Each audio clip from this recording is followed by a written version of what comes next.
Bienvenidos a Aprendices, el podcast en el que todos tenemos una historia que contar y que aprender. Universidad, digamos, por lo menos los que éramos más filotecnológicos. Y a las administraciones públicas que... Práctica de aprendizaje informal. Necesitas por lo menos 4 cosas. Escucha y descubre la experiencia vital y de aprendizaje de nuestros invitados. Bueno, bienvenidos a Aprendices, el podcast de Espacios, esta plataforma que nace con la intención de conocer, dialogar y avanzar sobre la enseñanza superior. Pueden visitar ya nuestra web en espaciosdeeducacionsuperior.es, todo junto, no es corto, pero la verdad es que es fácil de escribir y sobre todo encontrar verdaderos y brillantes análisis que estamos ya publicando. En nuestro podcast tenemos hoy en Aprendices una invitada de lujo. Tenemos a Elena Pisonero Ruiz, una mujer que lo ha sido todo y que lo es todo en el mundo empresarial y político y que ahora preside Taldig, una empresa muy interesante en cuanto al concepto de cuarta revolución y de la que vamos a hablar seguramente muy profundamente de ella. Pero primero, Elena, lo primero es agradecerte por estar aquí con nosotros. Elena, ¿cómo estás? Muchas gracias. Gracias a vosotros. Bueno, Elena, madrileña, es licenciada en Ciencias Económicas por la Universidad Autónoma de Madrid. Y la primera pregunta es casi obligada. ¿De dónde te viene esta pasión por la economía? Pues no sabría decirte, ahora pasados tantos años, no es por un tema familiar, siempre pareció muy raro en casa, no era una profesión ni una actividad común en mi casa en absoluto. Pero yo creo que debí escuchar a alguien en la televisión, yo creo que eran tiempos de muchos cambios, ahí empecé la carrera en el 81, pero lo fui escuchando antes, obviamente, y me llamó la atención, ¿no? Eso de que hay que cambiar las cosas, hay que reformar la economía, y entonces fui asociando eso a comportamientos humanos, a la posibilidad de ayudar a cambiar las cosas, y siempre me ha gustado mucho los puzzles, los encajes, la manera de organizar las cosas, y bueno, me dejé llevar. Y me encantó, la verdad, pues no me arrepiento en absoluto. ¿Qué aprendiste de aquella universidad? Porque estás hablando del año 81, 86, El salimos del 81 al golpe, plena 86. transición. Sí, el 81 me pilló el golpe haciendo COU, que había COU entonces, y efectivamente la Universidad Autónoma no era la otra, ¿no? La universidad conocida en Madrid era la Complutense. Esto tocaba por adscripción del barrio donde vivía y donde he vuelto a vivir, por cierto. Y entonces también era la única dentro de la familia, que somos muchos, que se fue a la Autónoma. Y era una universidad pequeña, muy innovadora, muy rebelde, la verdad. Mis profesores después, pasado el tiempo, dicen, ¿qué hace una chica como tú que has estudiado con todos los economistas de izquierdas en el Partido Popular? Pues ya ves, aprender sin prejuicios de todo lo que me podían sentir tan interesante como la que estaba allí entonces, ¿no? Una universidad muy nueva, muy diferente. ¿Tienes de aquellos años algún docente como referencia, digo, como gran maestro? Todos me sirvieron para algo, ¿no? Porque ya en primero de carrera, pues estaba, aunque luego no me dio clase, pero estaba por allí Tierno Galván, y estaba Leonardo Cañivano, que es el padre de la contabilidad en España, pero luego fui teniendo profesores muy emblemáticos, ¿no? Ramón Tamames, Ignacio Santillana, en fin, los hermanos Zapatero, pero no los del presidente, sino los economistas, en fin, un montón de gente, Fernando Becker, que también me dio estructura económica, en fin, gente, Cristóbal Montoro, gente muy relevante que luego ha hecho unas trayectorias profesionales increíbles y que tenían esa pasión por la enseñanza, que yo creo que es un elemento muy, muy importante, ¿no? En mi vida también. Sales de la universidad y enseguida saltas al mundo de la empresa, pero casi al punto del análisis, de la consultoría. De alguna forma, No, empecé en estás la dirigiendo un sistema de aprendizaje. empresa industrial, y la cogí porque, bueno, pues efectivamente eran años complicados, el 86-87 había una crisis bastante importante en España. Y bueno, pues entre las opciones que hubo, y tuve varias, afortunadamente, y no había unos procesos de selección tremendos, hubo varias, y al final las que descarté luego he acabado haciendo, ¿no? Es decir, eso de que tienes oportunidades en la vida y te quedas con la cosa de que hubiera pasado, pues luego he intentado retomarlas, ¿no? Porque me eligieron Arthur Andersen y opté por irme a Siemens. Luego me aceptaron en IBM y me hubiera apetecido haberlo cogido en aquellos años, hablo hace 35 años, ¿no? Sí, sí. Y entonces, no, estuve casi 3 años en Siemens y fue muy, eso sí que fue, yo creo que me marcó mucho más que otras muchas experiencias, porque era una gran empresa multinacional que estructuraba muy bien la formación, esa sí que era formación profesional continua alemana, y con procesos, con conocimiento muy estructurado, a mí me sirvió mucho.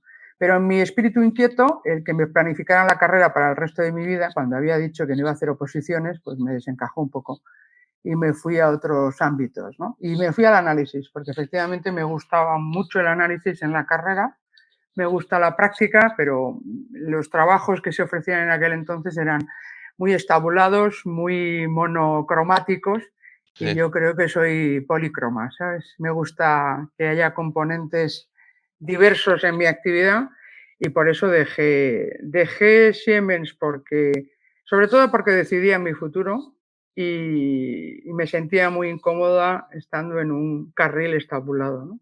Ujú. Y entonces decidí seguir aprendiendo porque la economía me gustaba mucho más que exclusivamente la gestión empresarial y permitía analizar para cambiar, que es lo que, digamos, marca mi vida, básicamente. Pero eso lo haces también desde la empresa privada de Sant Jau concretamente, y luego saltas al Instituto de Estudios Económicos. ¿Ese salto cómo fue? Pues mira, entrevistando a, a un cliente que resultó ser la mujer de Cristóbal Montoro, y me dijo que, dice, pero ¿tú qué haces aquí con los americanos, estos haciendo procedimientos, estas consultorías, que es una cosa como muy tal? Si tú seguro que eres economista, digo, pues sí, tanto se me nota y tal. Y entonces surgió así, dice, oye, pues mi marido está buscando para el servicio de estudios, dice, seguro, bueno, no me lo dijo así, pero vamos, ya la anécdota ya no la voy a contar. Me hizo una trampa, ¿no? Dicen, ¿tú Sí. conoces a Cristóbal Montoro? Digo, sí, claro, fue profesor mío. ¿Y qué tal? ¿Qué tal profesor fue? Y luego me dijo, no, yo soy su mujer, fíjate cómo. Bueno, pues, hay que tener cuidado, hay que tener cuidado. Yo creo que hay que ser sincero siempre, pero sabiendo que te puedes encontrar con quien menos te lo esperas. Pero bueno, entonces, como digo, mi pasión por la economía, por el conocimiento, por el análisis, por mi profesión al final me llevó a volver el análisis, pero como digo, no estuve 2 añitos que fueron interesantes y eso me abrió otras vías, en concreto la de la política, que no la busqué en absoluto, pero sobre todo porque soy una mujer inquieta, lo sigo siendo, y digamos que lo que ya está establecido y si es para siempre a mí me agobia terriblemente. Y por eso voy cambiando, por eso voy cambiando.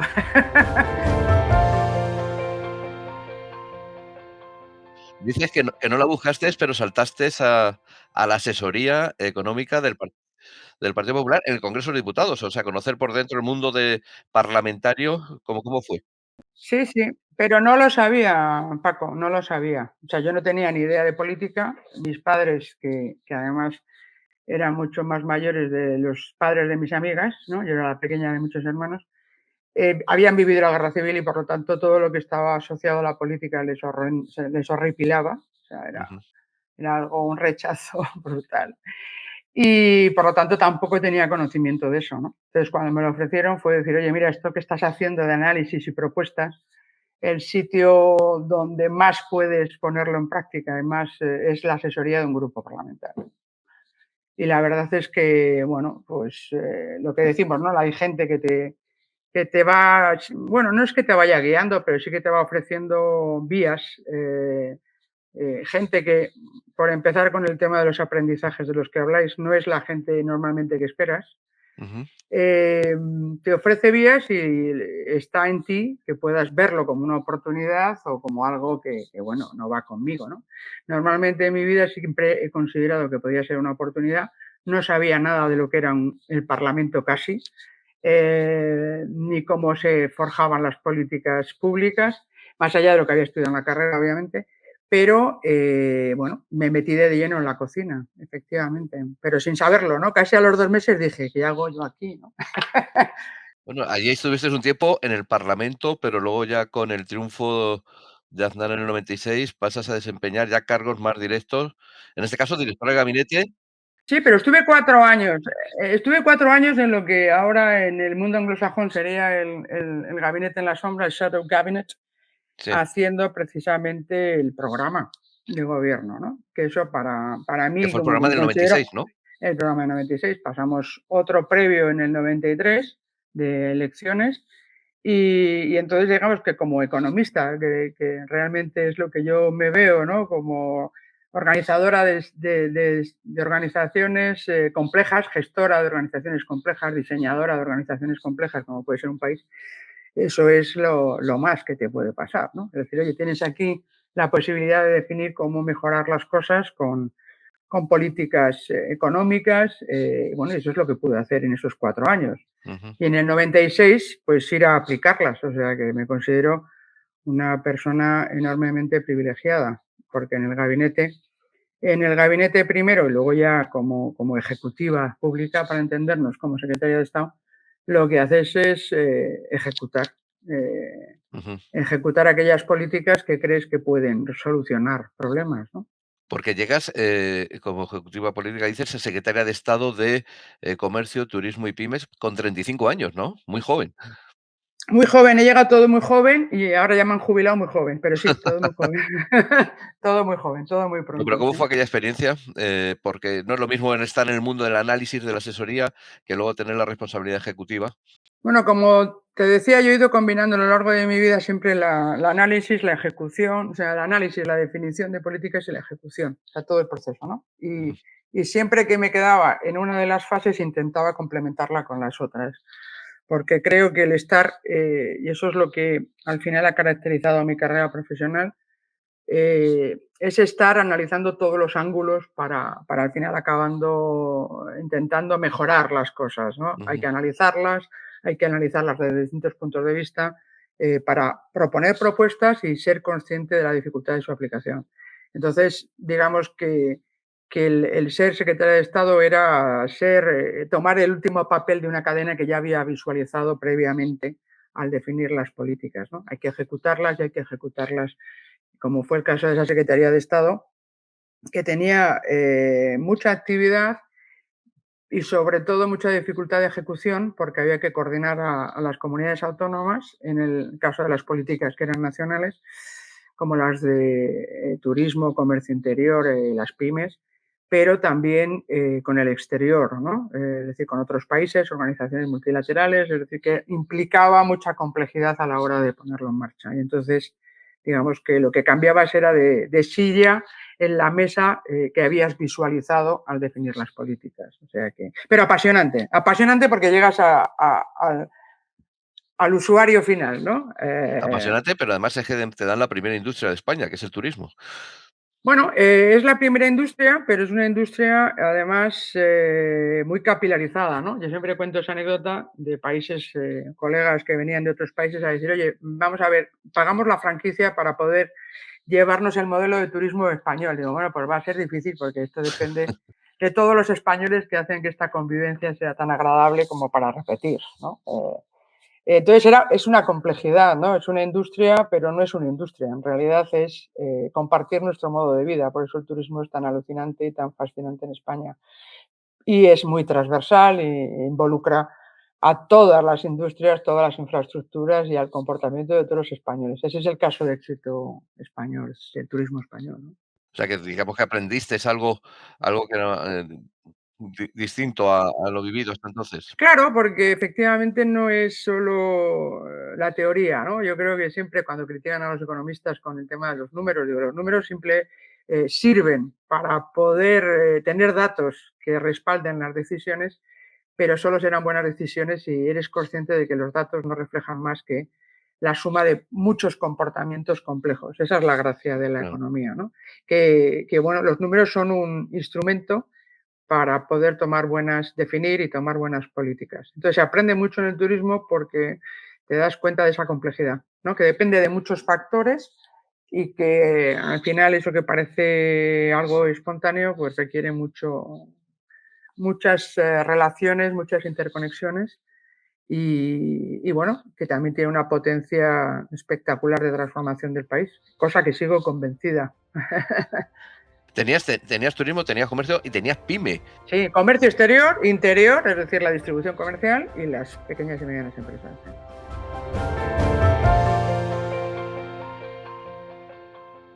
El mundo de la pequeña y mediana empresa, la verdad, es un mundo que es fundamental en un tejido de la economía de cualquier país, pero es un sector siempre muy sufrido y que siempre además se siente muy agredido, ¿no? Sí, yo que lo soy ahora me siento cada vez más agredida y veo que aquello que por lo que batallé, que por lo menos fue intentar poner un mapa de lo que costaba ser empresario en España, se visualizara, ¿no? Vamos, de los trámites y qué hay que hacer y qué necesitas para hacer. Era tan complejo que digo, es milagroso que haya tantos empresarios en España, porque realmente es una carrera de obstáculos, ¿no? Y bueno, yo creo que es ese aprendizaje de cómo se emprende, cómo se monta una organización compleja que da trabajo y da futuro a las personas que se implican en ese proyecto, ¿no?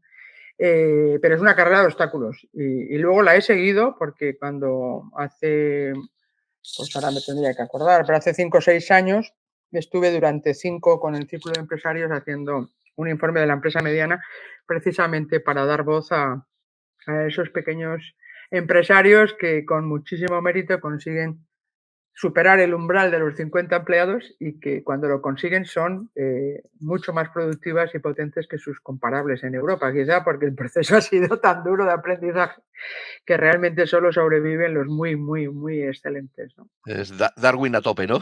Totalmente, pero terriblemente también, ¿no? Porque al final el tener no tanto el 98% de las empresas en número, ¿no? Como el 60% del empleo, pues es muy relevante para el futuro del país, ¿no? Pero ahí tenemos una asignatura pendiente que estamos intentando, bueno, pero no consiguiendo cuidar con la tecnología, que yo creo que es la gran oportunidad para realmente superar esas barreras, ¿no?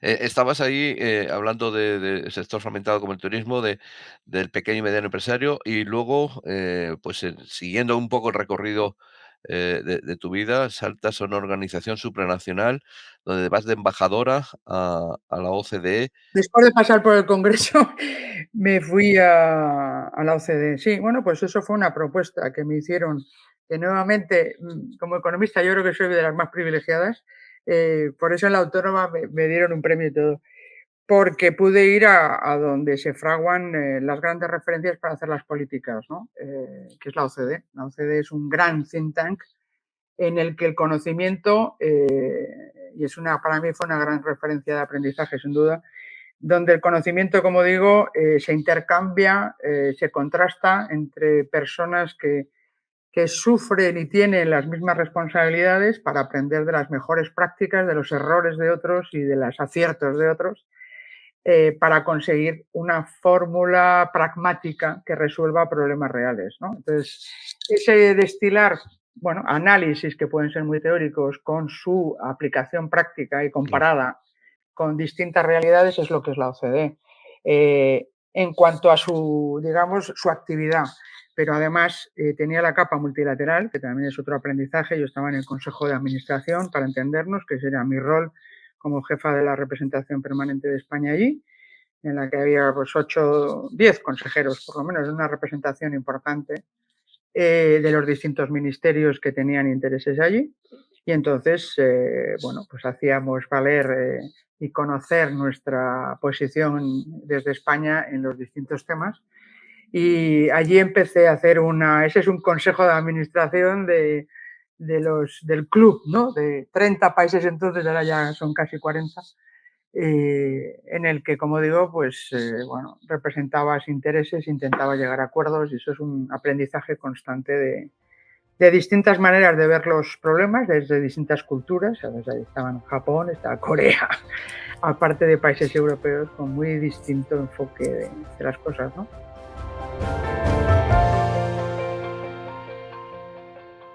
Bueno, seguimos, vuelves a Madrid y aunque nunca has dejado ya tu vena política, que la mantienes, pero digamos que te incorporas a asesoría KPGM y sobre todo te llega una empresa tecnológica que es casi muy representativa de lo que es en la industria tecnológica de España. ¿Qué supuso para ti Spasat? Pues, bueno, ese paso por KPMG, digamos que ha sido la segunda experiencia, porque estuve casi 8 años, me hicieron pasar la mili, es un aprendizaje, ese es de los más duros, por eso me Sí. paro ahí, aunque hayas pasado deprisa. Que es el aprendizaje más duro es que por mucho que te hayas esforzado y por mucho que creas que hayas aprendido y que estás aportando a los demás, te das cuenta de que la gente no se ha enterado de nada de lo que has hecho, si no te vendes y si no te esfuerzas. O sea que en la vida los títulos y los recorridos, sobre todo entre mundos tan enfrentados y crecientemente enfrentados como lo público y lo privado, como digo, no es muy frustrante o muy doloroso incluso, ¿no? Entonces tienes que volver a empezar. Ese regreso de París a Madrid en el 2004 fue de las experiencias más duras, casi como con la de la ida. Cuando salí me fui a París, que no era lo esperado y aprovechas las oportunidades que te surgen, unas por supervivencia, otras porque, bueno, es lo que vas aprendiendo a lo largo del camino, ¿no? A hacer valer lo que realmente te importa y te interesa y prepararte para circunstancias que no buscas. Ese es el otro gran aprendizaje, que la vida es azarosa, no todo lo puedes controlar. Entonces, en esa vuelta la destaco, y perdona que te haya interrumpido, pero esa es la más, es una de las, con la ida, la vuelta fue muy difícil, porque habiendo hecho tantas cosas, tener 41 años, parecía que o tenías toda tu vida acabada profesionalmente, con 41, o que tenías que empezar a buscártela, ¿no? Y en KPMG tuve que empezar a demostrar que tenía algo que aportar. Bueno, empezar y llegaste a ser socia, ¿no? Sí, pero pasé una mili. Ahora es más obvio, ahora pasado, en ese sentido abres brecha, pero hace pues eso, 17 años ya no era tan obvio. No era tan No obvio. estaba tan obvio que la gente que había tenido una experiencia en lo público pudiera aportar algo en lo privado, en el estándar de lo privado. Ahora empieza a haber más permeabilidad, pero como siempre en nuestro país para peor, porque las famosas puertas giratorias, que son grandes temas pendientes por pura ignorancia. Pero entonces, después de ahí, efectivamente, privado en estado puro, cuenta de resultados, tanto vendes, tanto ganas, tanto consigues remover, pues tanto haces. O sea que fue un cambio espectacular de estar pensando en el mundo mundial a 30 años en la OCDE a la cuenta de resultados del mes que viene, ¿no? Fue muy duro y es muy instructivo porque el músculo, como te digo, no tienes que dar nada por sentado y tienes que demostrarlo todo, lo cual es bastante duro, pero es la realidad. Sobre todo si quieres tener ambición y proyectos ¿no? con contundencia.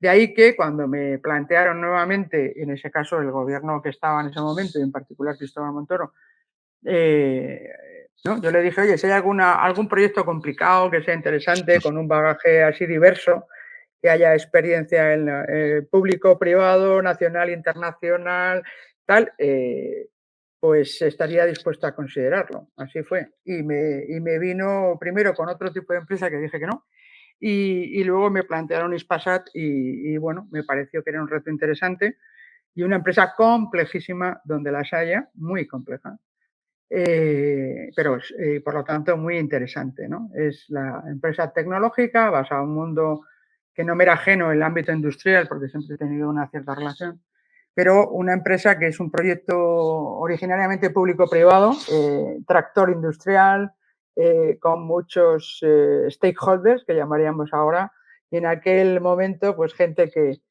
quería aprovechar el impulso de Ispasat para sus propias agendas, y para mí fue un gran reto, ¿no? Intentar buscar cuál era la agenda de la propia empresa y defenderla a muerte hasta el final. O sea que ha sido un proyecto también muy, muy instructivo para aprender qué es realmente lo que puedes aportar y qué es lo importante en cada cosa y qué es lo accesorio para no perderte, ¿no? Es decir, si al final quieres hacer, eh, bueno, mejorar las cosas que te encuentras, que para mí es una referencia muy importante, pues tienes que ir a la esencia y elegir las batallas Ujú. y trabajar en aquellas que realmente pueden marcar la diferencia.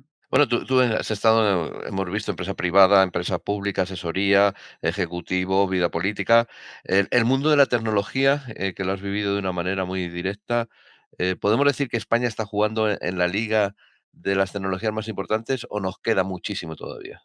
Nos queda muchísimo todavía, muchísimo. O sea, yo creo que hay empresas como Hispasat que venían de esfuerzos públicos que podían haber ido muy deprisa, porque como digo, hay muchas trabas, pero son de tecnologías anteriores. Afortunadamente, Ujú, Hispasat es de las punteras, porque el espacio siempre está en la vanguardia de las grandes disrupciones tecnológicas, pero España, como parte también de Europa, no ha sabido ver, en mi opinión, la gran revolución tecnológica que cabalgaba sobre la digitalización en el cambio de siglo, o sea, que es que ya han pasado 20 años.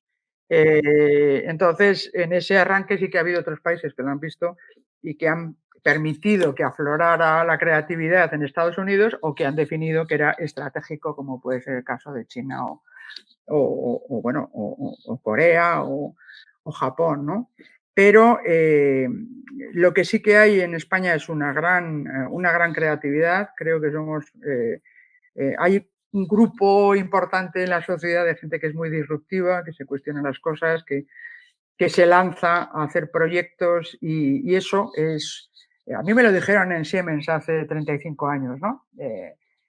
Vale, todo esto nosotros somos muy ordenados, vamos a conseguir avanzar las cosas y los italianos y los españoles os salváis porque necesitamos a gente que sea capaz de pensar fuera de la caja, ser creativo y buscar soluciones ujú. donde otros no las ven.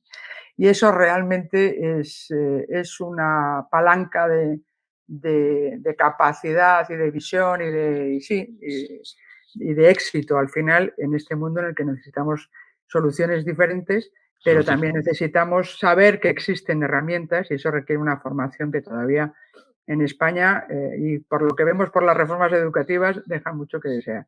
Eh, Porque necesitamos otro tipo de habilidades para estar aprovechando lo que la tecnología nos está ofreciendo en el siglo XXI.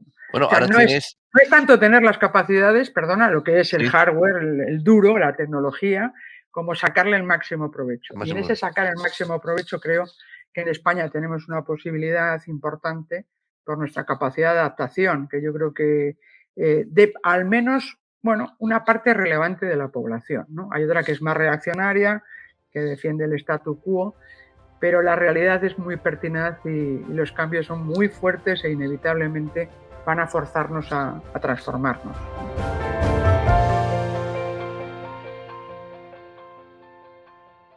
Ahora tienes la máxima responsabilidad del Taltic. ¿Qué es Talde? ¿A qué se dedica?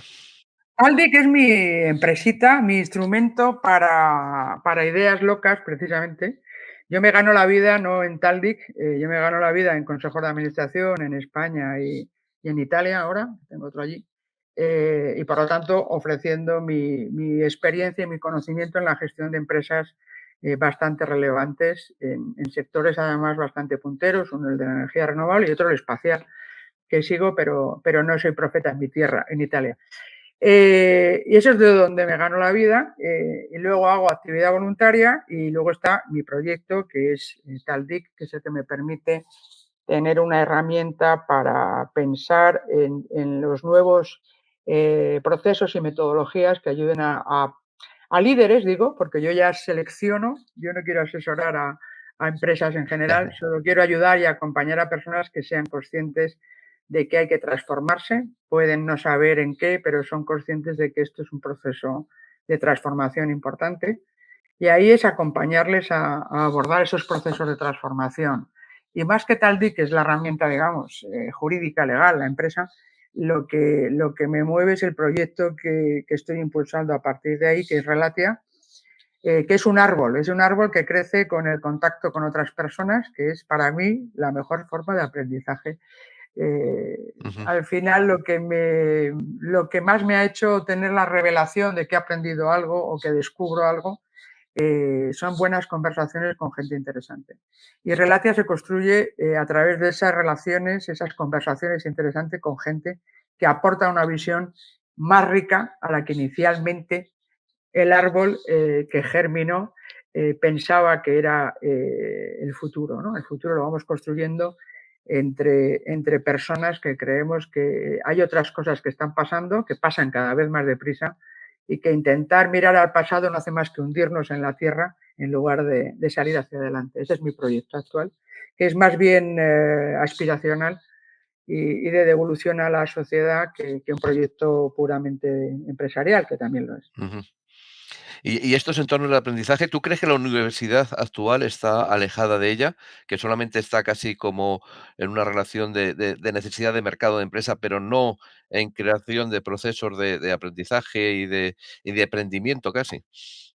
Yo he visto de todo, porque es verdad que, bueno, cuando yo empecé, como comentábamos, era una universidad joven, con ganas de crecer, con ganas de innovar, que es donde yo me formé, y efectivamente no era lo habitual en el conjunto de la Universidad Española entonces, como ahora cuando me invitan a hacer charlas, talleres o compartir buenas conversaciones, como decíamos, pues me encuentro de todo, ¿no? Hay gente que busca desesperadamente su propia supervivencia y se ha perdido de la esencia, lo que eso que hablaba antes en el caso de Ispasat. Tienes que ver para qué estás, cuál es tu propósito. Y el propósito no es la supervivencia del instrumento, sino el objetivo que buscas con ese instrumento. Y hay veces que se pierde demasiado la pista. Y sin embargo sí que hay, o sea, yo creo que la universidad está en un proceso de transformación. Hay universidades que son dinamizadoras de actividad, de innovación, de futuro, de esa creación de un ecosistema transformador y otras que no son más que ¿no? Algo muy reaccionario, muy endogámico y que realmente no hace más que drenar recursos en todos los sentidos, porque también genera frustración en todos los que en ella conviven, ¿no? Y yo creo que entre esas están grandes universidades históricas españolas y entre las innovadoras pues tenemos de todo, ¿no? O sea, yo creo que, bueno, está en esa transformación. A mí me gustaría que efectivamente salieran de la torre de marfil y miraran cómo hacen las empresas en los procesos de transformación digital. Para poder transformarse, tienes que mirar fuera de ti mismo y ver de qué formas parte, ¿no? De esa gran cadena de valor en la que tienes que ver cómo encuentras tu nuevo papel, que no puede ser el mismo que antes. Y ya me gustaría a mí que las universidades fueran conscientes de esa visión más amplias, sin orejeras, en la que tienen que ser algo diferente y algo positivo, ¿no? Que contribuyan y no que estén pensando que hay de lo mío, porque ahí no vamos bien.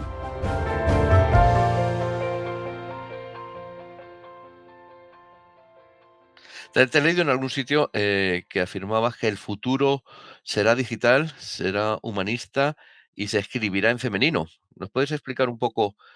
Sí, eso fue sí, a raíz de una de las charlas que antes no era muy así, pero el 8 de marzo, pues al final siempre reservo un espacio para bueno, hacer una contribución en femenino a lo que es la situación. Cada vez más, desgraciadamente, hay que decirlo más alto y defender cuál es la posición de las mujeres en la sociedad, porque yo creo que vamos para atrás. Pero en una de las conversaciones dije hay una especie de justicia poética, y es que las mujeres tradicionalmente no han estado en la toma de decisiones ni en el poder, pero resulta que en el siglo XXI el liderazgo que se requiere y que es el que va a permitir la transformación y salir adelante es un femenino, es un liderazgo que podríamos calificar de femenino. Es ese que se pone detrás, no prevalece el ego, sino que busca que la gente se sienta cómoda en un entorno en el que pueda aportar sus puntos de vista sin miedo a esa imposición tan masculina de la manera de dirigir. Por eso hablaba lo del liderazgo femenino, porque no es exclusivo de las mujeres, Paco. Se trata de una manera de gestionar los entornos más cuidadosos, más sostenibles, cuidarte porque la casa esté bien, que no esté sucia, que no contamine, que la gente se sienta cómoda, incluida, femenina. Hombre, hay mujeres que son muy masculinas, Paco, pero te digo que no es exclusivo, pero digamos que sí que es una manera de funcionar más asignada a roles o a perfiles femeninos. Mm. No, pero me ha llamado la atención lo que decías, porque a lo largo de tu carrera me imagino que habrás sido muchas veces una mujer rodeada de hombres. Yo pensaba que en estos años se había avanzado y me dices que no, que está no hemos avanzado, no lo hemos conseguido. No, yo veo que lo tenemos bastante perdido y en un mundo en el que claramente vamos hacia el poder ¿no? de la fuerza y no el poder de los derechos o de las reglas, pues lo tenemos fatal, francamente. Pero también en nuestras sociedades, o sea, ha habido un momento en que sí que parecía que se evolucionaba, pero volvemos un poco para atrás, ¿no? Yo creo que hay que seguir siendo conscientes de que hay una desigualdad flagrante, muy, muy, muy fuerte. Yo no tengo hijos, ¿no? Y siempre dicen, bueno, como no tienes hijos, lo has tenido más fácil. Bueno, pues puede ser, puede ser. Pero es verdad que las mujeres que tienen la obligación de elegir entre lo que ellas quieren hacer como personas y como mujeres en el sentido de que son las que dan a luz o las que tienen que cuidarse de los hijos, eso es estructural. O sea, es algo muy difícil de superar por muchas políticas de conciliación que hagamos, etcétera, a no ser que la sociedad, efectivamente, y eso sí que se ha avanzado bastante, Ujú. aunque me preocupa los datos que dicen de las adolescentes que ven normal que sus novios les miren el móvil y cosas de estas que me ponen los pelos de punta. Por eso digo que vamos hacia adelante y hacia atrás, pero es verdad que en las tomas de decisiones reales sigue habiendo mayoritariamente hombres y, y seguimos siendo invisibles. ¿Y de quién has aprendido más? ¿De esos hombres que te has encontrado o de las pocas mujeres que te has encontrado? Me he encontrado de todo. No, no. Las mujeres que me he encontrado, como la han pasado tan mal, hay veces que, como decía la difunta pobre, que en paz descanse, Madeleine Albright, debe haber un infierno para esas mujeres que no ayudan a las mujeres, ¿no? Entonces, las que han llegado antes les ha costado tanto que no quieren que han sido muy crueles. He encontrado casos muy difíciles. Ha habido otras que sí que me han ayudado. Pero vamos, yo no discriminaría tanto por género como por buena gente que me he encontrado en la vida, no necesariamente la que yo me pensaba, que también aprendes de las decepciones, sino gente que sinceramente, bueno, pues te valoraba y si te ha podido ayudar, te ayuda y de la que he aprendido, ¿no? O sea, yo me acuerdo de un profesor de inglés que era un tío peculiar ¿no? Que daba clases de conversación porque ya sabía inglés, pero era un tipo irlandés que no conocía de nada y me dijo 2 o 3 cosas que dije, ostras, esto me ha valido más que un máster que también hay que hacer, Sí. en una escuela de negocios extranjera, ¿no? Porque te cuenta o te pone en tu sitio. Pero debo confesar que para mí el mayor aprendizaje es el psicoanálisis. Yo creo que hay que conocerse muy bien y aprender y ser capaz de ver donde no te han enseñado a mirar. Y eso para mí creo que es el gran aprendizaje.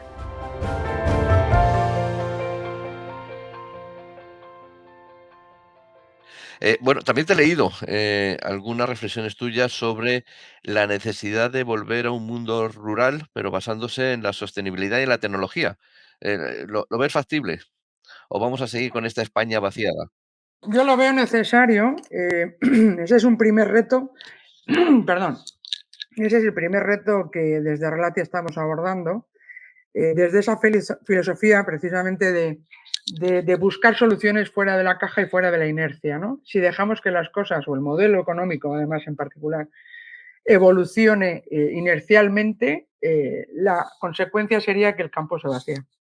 Por eso hay que pensar cosas desde fuera de la caja, más disruptivas, y ver qué papel, nuevamente, ¿no? Como decíamos antes, en el mundo que se va conformando con las referencias del siglo XXI, que no son las del siglo XX, donde sigue instalada la política en general, Sí, sí.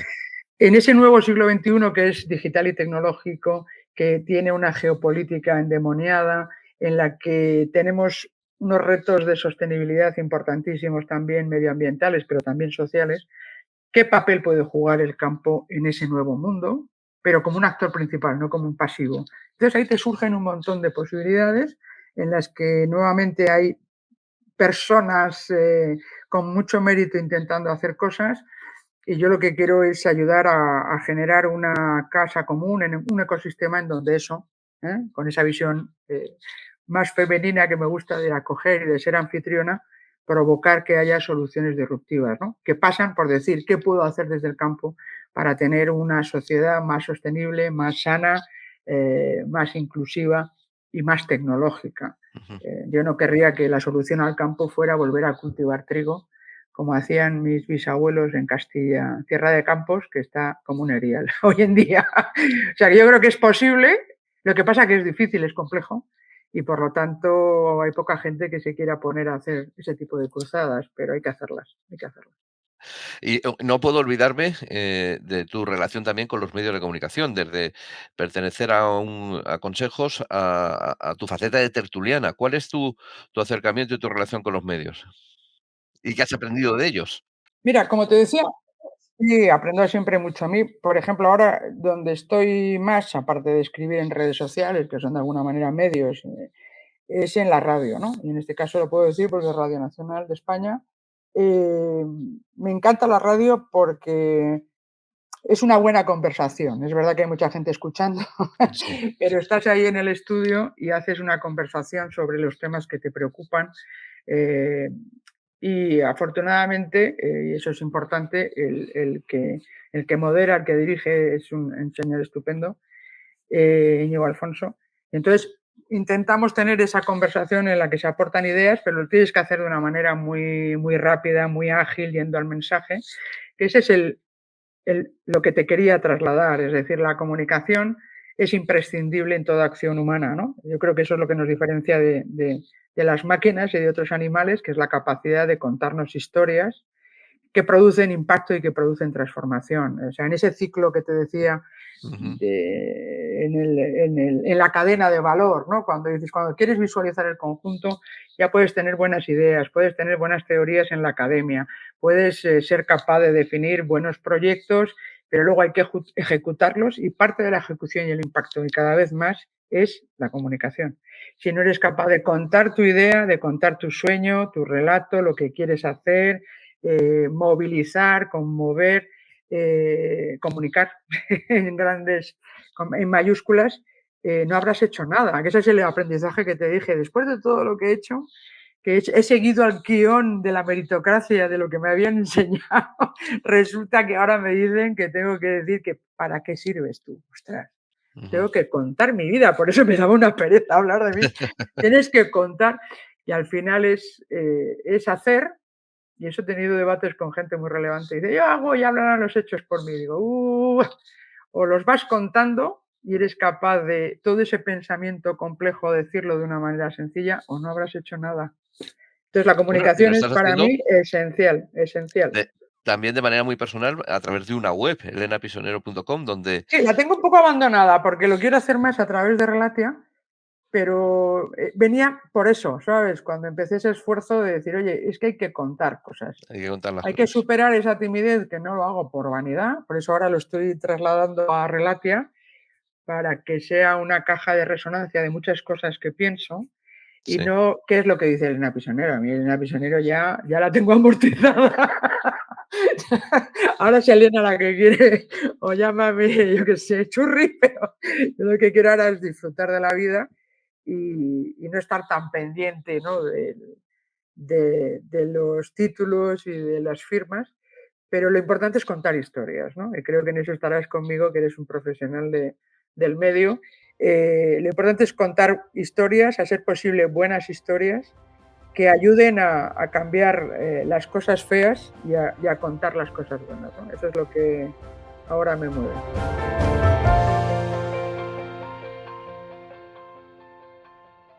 Bueno, vamos a terminar. Tenemos 4 preguntas que hacemos a todos nuestros invitados de cierre de charla, que son de respuesta rápida. La primera es, ¿qué te ha dado miedo aprender y no lo has hecho nunca? Nada. Nada. No me ha dado miedo nada hasta el punto muy rápido, pero es verdad, que me metí en un proceso de psicoanálisis para abrir puertas que el subconsciente me había cerrado. No tengo miedo a aprender nada. Según, ¿cuándo se para de aprender? Nunca. Nunca, y no sé si a lo mejor después de muerto todavía tienes capacidad de aprender.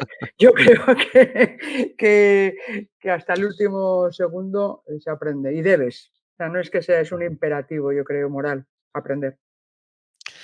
¿Qué te gustaría no haber aprendido? Pues hay días duros de mucho sufrimiento que me hubiera gustado no verlo, pero al final, digo, es mejor ser lúcido que ciego. Y la última ya, ¿con quién has aprendido las cosas más importantes de tu vida? Pues yo creo que al final conmigo misma, porque soy ¿no? Soy mi principal compañía y mi principal referencia, Ujú. pero sobre todo, sí, porque yo soy la que me ayuda a aprender sobre la vida, ¿no? Y a no cegarme ante muchas cosas. Pero ha habido multitud de personas anónimas, no conocidas, que me han ayudado a aprender muchísimas cosas y a las que aprovecho para dar las gracias. Pues Elena, hasta aquí hemos llegado. Muchísimas gracias. La verdad es que escucharte es toda una lección de aprendizaje para todos y muchas gracias por acompañarnos. Gracias a vosotros. Gracias, Paco. Universidad Digamos, como por lo menos los que éramos más filotecnológicos. Y a las administraciones públicas que... Práctica de aprendizaje informal. Necesitas por lo menos 4 cosas. Escucha y descubre la experiencia vital y de aprendizaje de nuestros invitados.